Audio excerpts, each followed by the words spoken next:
Hello everyone and welcome to Claret and Booze. My name's Nick. This is an evening ramble. I hope you're feeling better after last weekend. Don't worry, soon be Saturday, match day again. As always, if you are new to this channel, please subscribe and don't forget to drop a like on the video. That's the important bit. It does really help us. It's been a tough week for me so far. Just as well. Keeps me busy. Keeps me mind off West Ham. I've made the mistake of going through, made a few phone calls and just looked at the news, all the updates. And it is looking as though what I desperately didn't want to happen is going to happen. So I saw the list of players that is apparently confirmed, of players that are going to be going this summer or that they're going to sell. You know, starting at the top, at the higher end, there's 14 all told. Starting at the top, you've got Paqueta, Kudus, Alvarez, Todibo. Those four. Gone. Now, you've got Souček in that list as well. But we've tried to sell Souček in the past. And we failed. Back when Souček wanted his £100,000 a week pay packet, and we refused, and his agent tried to find him deals elsewhere. No one's paying him now, are they? This is going to be the issue. He ain't going to go anywhere for any less than what he's earning now. He's already earning quite a lot, 80 to 90 grand a week, I think. So I think we'll have no issue selling the likes of Alvarez, Paqueta, Kudus and Todibo, obviously, but Souček is one I reckon we'll get stuck with. There's a lot of players in that list I reckon that we'll get stuck with, unless we're willing to pay parts of their wages, because that's how bad I think some of these players are. I know there's a lot of West Ham fans that are head over heels with Thomas Souček, and he's been a very good servant for us. Yes, he has scored some important goals. But, mate, seriously, he's not a footballer. He's not. I think he's more suited to a different style of play. You know, he's more of a championship player, really. This goes back to what I was saying yesterday. He thrives in a counter-attacking team that, you know, play very, very simple and basic football. If you're on the ball, he's no good. It's as simple as that. Most top-flight teams that are going to pay that sort of money don't play his style of football. So there's always a place for Souček, but not for 100 grand a week, right, mate? So I reckon we're going to end up stuck with Souček. The rumours as well, I've read today, is that we're actually considering negotiating a new deal with him. So maybe Potter's decided that he wants to keep him, you know. We know he loves James Ward-Prowse. We've heard him waxing lyrical about him in press conferences. So at least that's our midfield sorted anyway. Next year, that's one good thing. You know, we haven't got to panic.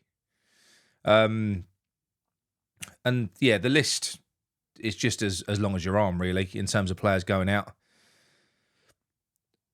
I don't get it. I don't get it at all. I don't know how I'm going to feel about West Ham if this does start to unfold, because what we're going to do, Gonzo was bang on the video that he did earlier on, which was what players are going to want to come to us. Really? Now? A team that have just finished 17th in the league. We've got a disgruntled fan base. We've got a manager that plays crap football. The stats tell you that. And you're going to go out and try and attract top players to come in. Attract a striker to come in. They're going to want to know who's going to be in the team. Yeah, I wouldn't mind playing with Paqueta. Oh, no, well, he's not going to be here next year. We already don't create chances.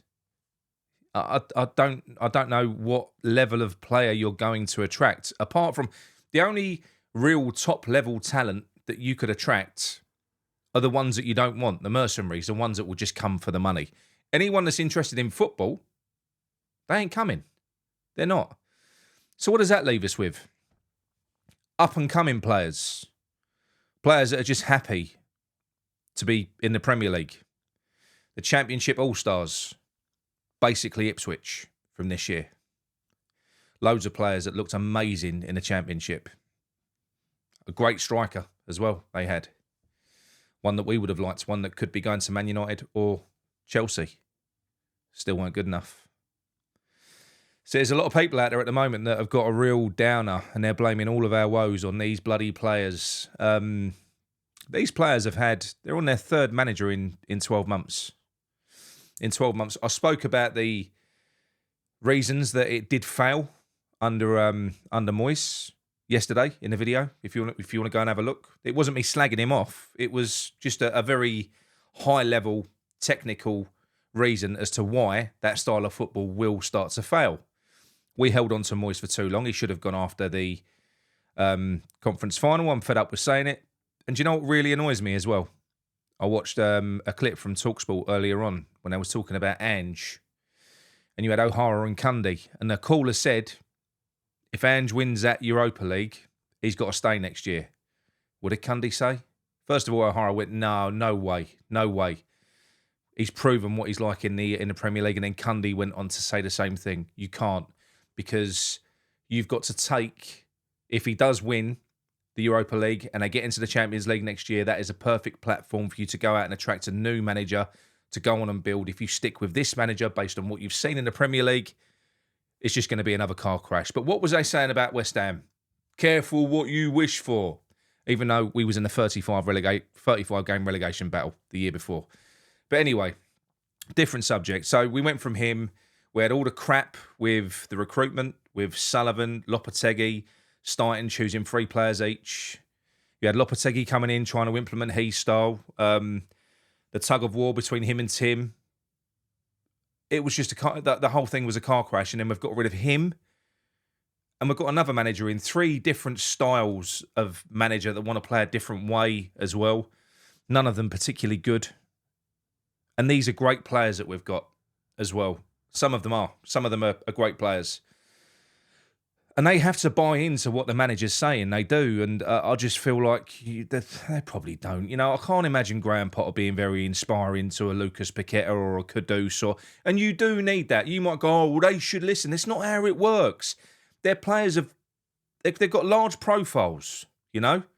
They're not worth 80 million to 100 million for nothing.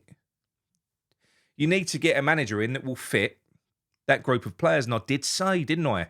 When Potter came in, we're going to have to downgrade our group of players. But getting back to the original point, it's not the players' fault. The messaging is completely it's been muddled over the past 12 months. It's been a complete mess. Longer, really, for those that have been here. Those players that have been here for that long. You know, Moyes' last year, it was awful. It's been 2 years of crap now, you know. 3 years if you count the Premier League without a trophy. So, yeah, I think it's going to be a mess in the summer. I don't think that we're going to do any business quickly. I think when you see stories come out like Alvarez saying that we've told Alvarez to find a new club, straight away by doing that, we've chopped about £5-10 million off of his value because we've removed our bargaining power. We've ostracised that player. There's people out there saying, just dump them all for the past few games. All the players that you don't want, Potter, dump them. You ostracise these players, you're going to lose £5-10 million when you go to try and sell them. That's what's going to happen. Because you've killed that relationship at that point. It's irrecoverable. And then whatever deal is on the table is in the hands of the player and the buying club. You've lost all control. This whole thing is being managed terribly, and it's going to go on all window. Those big players. So before we start seeing players coming in, we can all say till we're blue in the face, we've got to get business done early. We never have done, never will do. We won't in this window. That we've got one man doing business for us, Sullivan, and the main focus is on players going out and getting money in. And it'll take up as much of that window as possible to get and negotiate as much for those players as he possibly can. I wouldn't be surprised to see us not signing actual replacements and players until a week, 2 weeks before that window closes. Not really, not a lot of players. I think that's when you'll see the bulk of them come in once we've sold the players that we want to sell and got the most amount of money for them that we can. And then it's going to be panic stations because a lot of our primary targets that would have been identified leading into this window are going to be gone. So we're going to have to give old Will Salthouse a call and Barry Silkman, see who they've got. Well, I know they wanted this player, but have you got one that's similar? It's just a midfielder, innit? Yeah, be fine. So I don't see anything positive in this. I'm seeing people celebrating. Oh, wow, Alvarez, he's going. Thank God. I mean, I don't know what you're talking about. The poor guy, he's a fiery character. If I was Alvarez, if you was Alvarez, with his ability, and you was being stuck on that subs bench behind James Ward-Prowse, you'd be kicking off as well. And that's exactly what happened. And I didn't know that on match day. I called it, though. I said I'd bet my wages on it. And people are having a go at him. Oh, he's fallen out with another manager. No, he's being mismanaged. We've got a manager that's picking an inferior player in front of him. He can see that. James Ward-Prowse is inferior. You sell both players, who goes for more money? You know? And what makes it even better is apparently Tottenham are at the top of the pecking order when it comes to signing Alvarez. That's what it looks like. And West Ham will do business with Tottenham as well because we need the money. We're skint. Beggars can't be choosers. That's why we left Upton Park to be in this situation where we had to sell all of our crown jewels to fund the transfer window. That's why we're here, people. You know?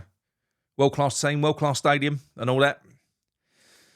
So, yeah, I don't buy that the club actually back Potter with this anyway. I think there's something deeper at stake. I'm going to get all conspiratorial now. I personally think that, as we know, Sullivan did not pick Potter.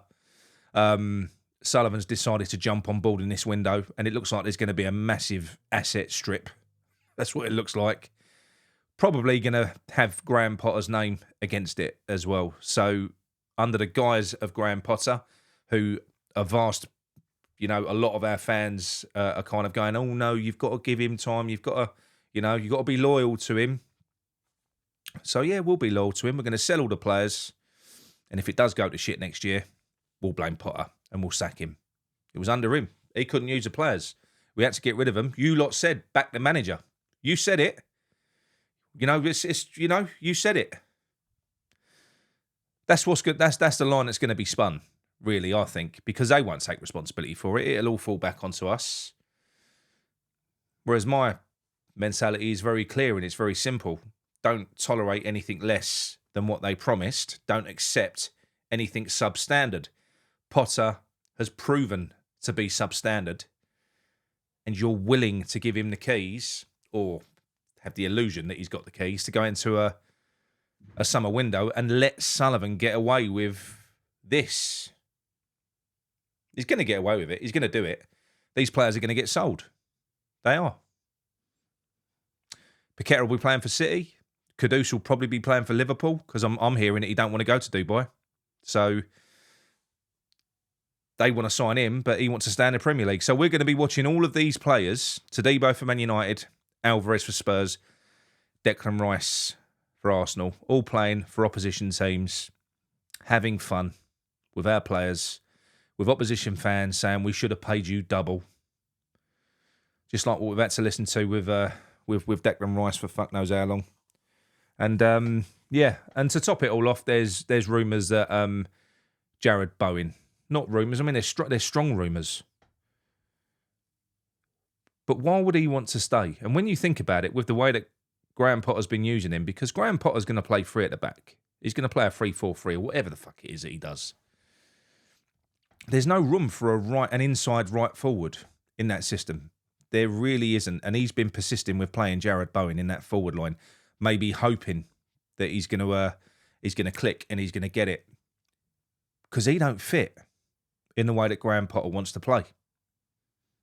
He really don't.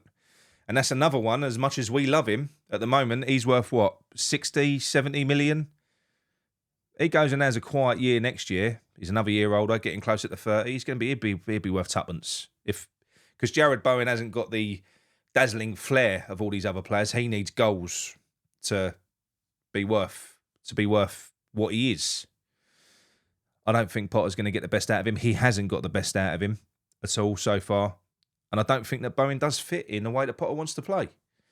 So, yeah, it's going to be interesting. It really is. I mean, there's a part of me that's quite curious now at this stage because, you know, apathy for me is really fucking setting in. I just think the club is shot to pieces. I think the fan base is mental, a big section of it. You know, I'm loyal to Potter. I'm not loyal to Potter. I'm loyal to West Ham. I want the best for West Ham. Fuck Potter. I don't care who the manager is. I've got no emotional attachment to a bloke that's been here 5 months. No. I want the best for West Ham. That's what I want. I don't believe that he's the right man to take us forward and do this rebuild. Therefore, I don't want him to do it. I don't care whether it's the right thing to do or not. Well, it ain't. Because if he drives us off a cliff, we'll all be looking back going, oh, yeah, maybe we should have got rid of him. You know? But that's a benefit of hindsight. So, yeah, it's all I'm reading is bad news. There is nothing positive in the news. I was looking. You know, I put a post in on the Terraces earlier on saying I'm fed up, believe it or not. I'm fed up with the negativity, and I am. It is boring.